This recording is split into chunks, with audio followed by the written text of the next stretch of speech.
This is the acid-base titration curves lab. I'm going to need a lot of room, so I went to this table here. You can see the flasks we're going to use for each titration. We got HCl, NaOH, then we have the acetic acid NaOH, the ammonia and HCl, and the ammonia and the acetic acid. So those are the 4 titrations we're going to do.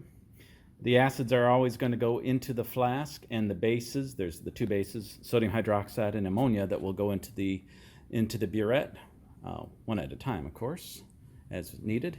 Here's the burette, and here's the stir plate and the stir bar will eventually go into the flask.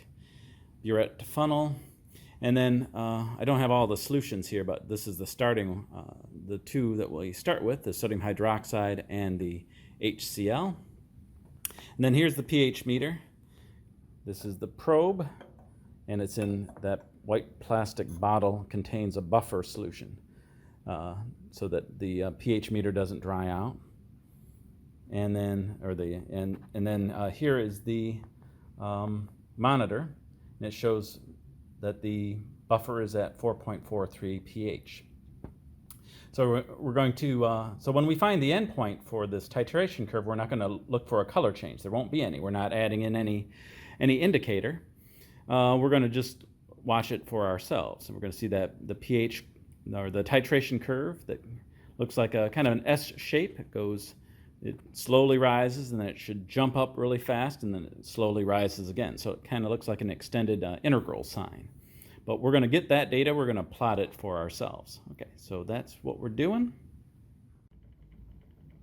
Okay, to save some time, I just did everything off camera because we've done this before. So into here I've put in 10 mils of HCl and then 40 mils of distilled water. Now you can see the stir bar is going, so this is spinning around. And into the burette, I've put in sodium hydroxide, to the 0.00 mark. And these concentrations for the sodium hydroxide and the HCl, those were determined in the last lab. So we're going to use those values from the last lab. You can see the probe for the pH meter is here. And if I can show, it's under the surface of the solution. And then it's showing that we're starting at 2.03 for the pH. So when we get started, that'll be the first value. Get this out of the way. So I'm going to show the pH, and I'm also going to show the volume of the sodium hydroxide that's going in. So I'm going to try to do a split screen.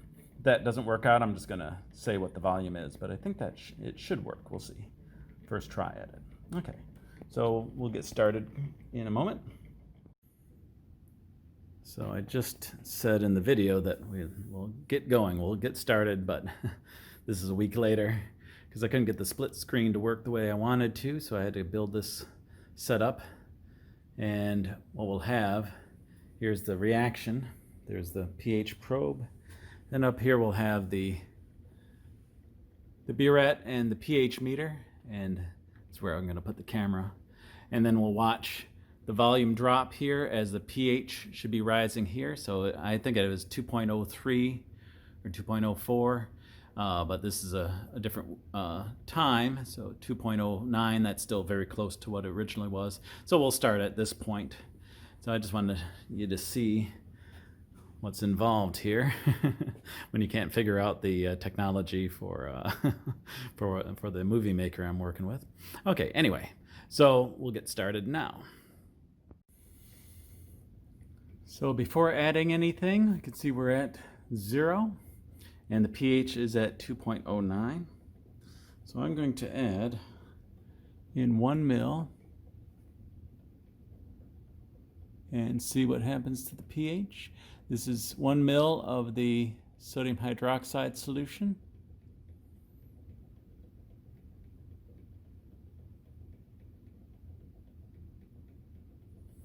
So 1 ml.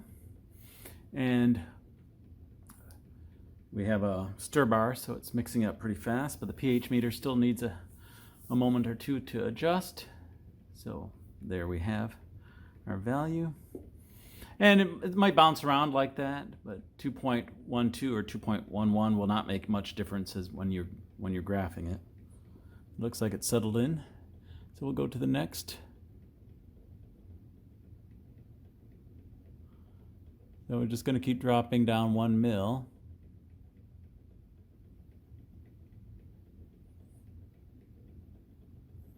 Just don't want to overshoot it.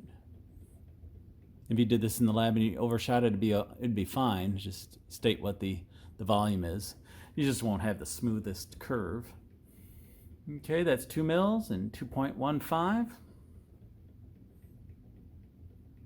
So let's get a handle on this. Be right when there we go. 3 mils. It's a little above it, but that's fine. Let's get a better handle on how fast or how this valve works. I'll speed up. So 3 mils and 2.20. Yeah, that's 4 mils. 2.24.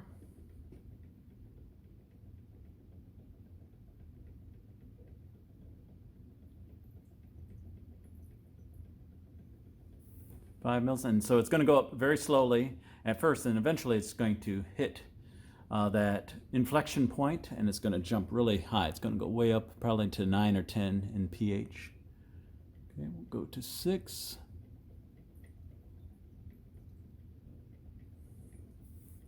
And just creeping up, and it looks like I can go to 8 before it'll go off screen. And then what I'll do is I'll stop this part, this bit of the footage, and then I'll adjust everything so we can see what's going on at 7, because I think we'll have to go down to 15 or 16 at least. Okay, and then so that's 7. We'll go to 8.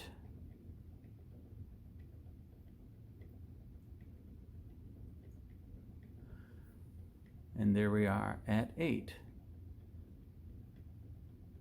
All right, and so I'm going to pause here and readjust.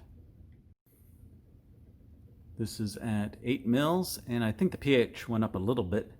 We'll just start with that since it's been mixing for a few minutes as I adjusted everything. All right, so let's go to 9.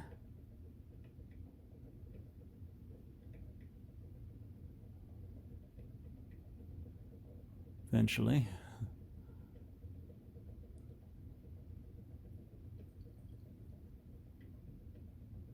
Go. So that's 9. And then go to 10. Oops. A little bit below, but not the end of the world.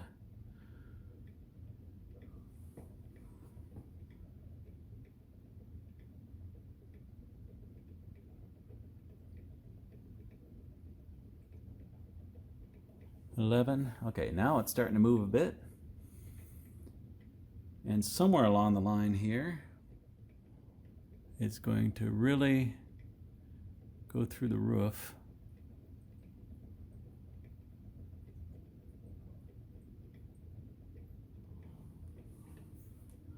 And it looks like it might be doing that now. Yes, it's stirring. The endpoint should be at pH 7, but it's unlikely that we hit it right on the money like that. But this may take a little bit of time to come to equilibrium.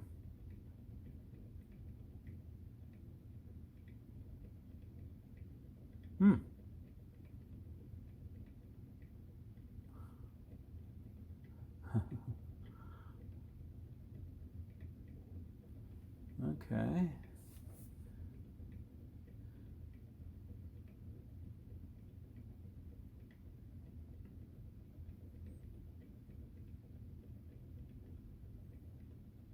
Of course, I hit it right on this. So what's happening here is it's just right in that inflection point, which is unusual. Usually you jump right past it, so which is actually better than waiting for it to figure things out here.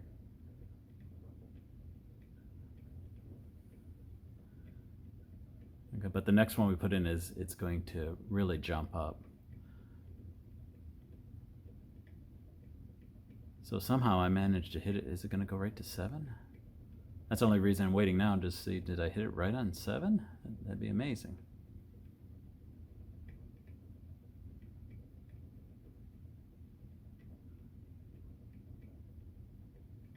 All right, we're going to go with that for 7. So it must have been right on the, because this next one is going to make it go.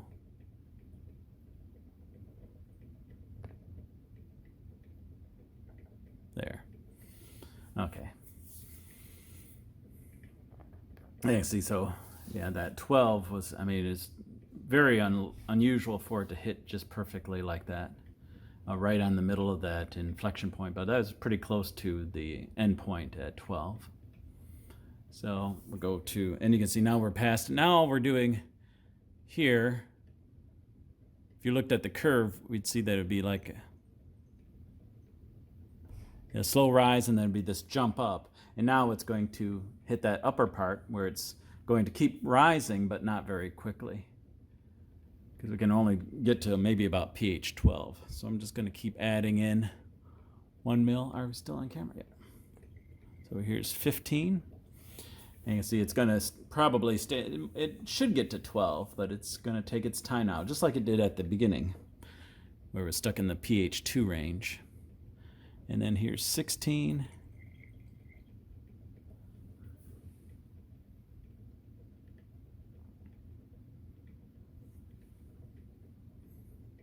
17. And I'm going to put a table of these. I'm going to tilt this down a little bit, because I think I'll go to 19, maybe 20, just to get 20 data points. That's 18.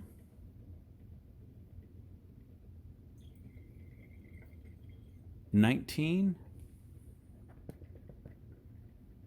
And then we'll do one last one here.